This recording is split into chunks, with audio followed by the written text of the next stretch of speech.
pour l'info, dans le passé, je me suis amusé des fois à comprendre. Je sais pas, en fait, j'ai même pas eu besoin de réfléchir, ça m'est venu comme ça, mais c'était juste pour vous expliquer que je suis né le 12 juillet, ok? 12 comme les 12 apôtres.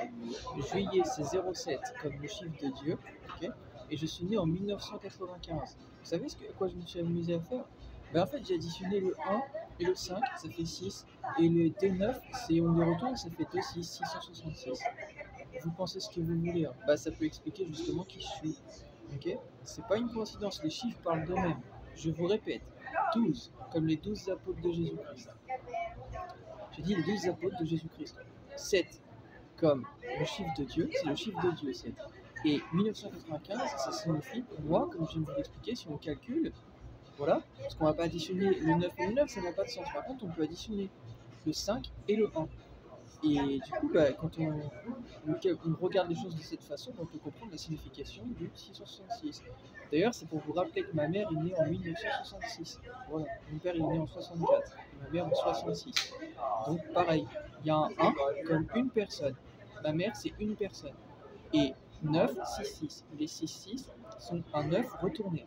Et oui, parce qu'il y a une boucle à l'intérieur. Donc ça fait 666. C'est une personne et voilà, ça répond en fait à ça. Vous en pensez ce que vous voulez. De plus, je rappelle que scientifiquement, on est d'une mère. On n'est pas forcément d'un père. Vous avez compris. En gros, tu nais d'une mère, mais ton père, tu peux pas forcément le connaître en fait. Voilà, c'est ça que je vous explique.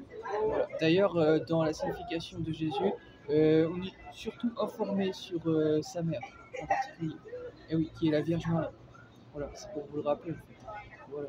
Sur son père, on sait juste que soi-disant son père, en gros, c'est Dieu. Voilà. Bah, c'est pour dire ça en fait.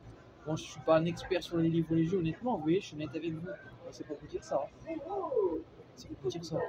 Ben, que c'est comme un peu le reflet en fait, de Jésus-Christ. Je vous rappelle que Nostradamus, il a dit que ma vie était comme calquée en fait, parce qu'il parle du prophète de la fin des temps qui a lutté contre le mal et tout ça. Ben, je suis comme Jésus-Christ. C'est vrai que Jésus-Christ, il a dit que son ange de la paix viendra après l'apparition de l'Antéchrist. Nous, on sait, c'est l'Antichrist et c'est Macron. On sait, on le sait. En fait. Voilà, je vais pas vous l'expliquer 100 fois. Je pense que je l'ai déjà assez expliqué. Voilà. Il l'avouera jamais, parce que ce gars, ok, ce gars a tellement la haine en lui-même que en fait, quand il voudra se présenter, il se présentera quand en fait il sera en bonne posture. Sauf bah, qu'il oublie que lorsqu'ils diront paix, le malheur s'abattra sur tout le monde. C'est écrit dans le livre. Voilà. Vous voyez à quel point il est perché. Parce que en fait, il ne comprend pas que en fait, c'est parce qu'il est mauvais qu'il trouve mauvais. Voilà. C'est aussi simple que ça la vie.